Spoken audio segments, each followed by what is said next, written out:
Well, let's get right to our severe weather potential. We had some storms that really rocked Wisconsin a little bit earlier, but what's going to happen is we have a front followed by another front that's going to push in. It's this cold front, though, that I'm really keeping an eye on here. I'm going to run tape on that real quick. We have one little system in Ohio. Once this cold front arrives, that's going to be our severe weather potential. So the big new in the forecast is the first round of rain affects our severe weather chance. We were indicating a slight chance for rain late afternoon heading late morning heading into the afternoon yesterday, but it really looks like it's coming more into fruition now. So close to lunchtime, looks like we're going to keep these clouds around, which is going to limit some of our instability. And then overall cloudy and muggy to start off the day, but we're waiting on those stronger storms that are still very much a possibility.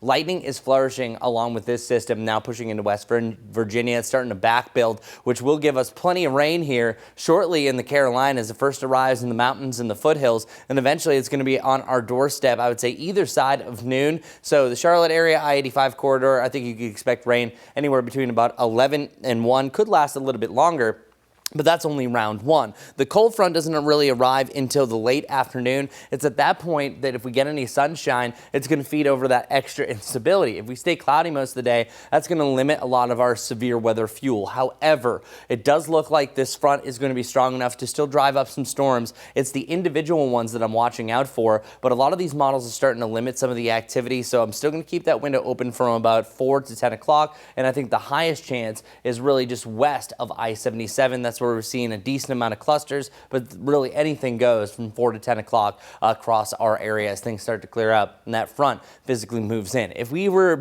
sunny all day and then the front arrives, this would be a lot more widespread of an event, but that is not the case. However, it's more quality over quantity that any storm, especially a supercell, it's a rotating thunderstorm that can give you this trifecta.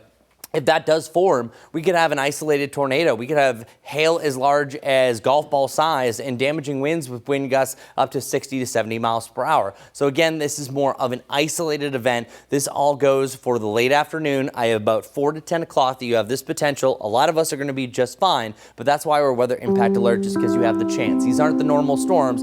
These ones are next level. By tomorrow, though, we will have a chance for still an isolated guy to pop up tomorrow, but in general, looks like we're going to be clear for the MLS All-Star game, either side of 90 heading into the weekend. Much cooler, though, in the 80s with better chance for rain on Sunday.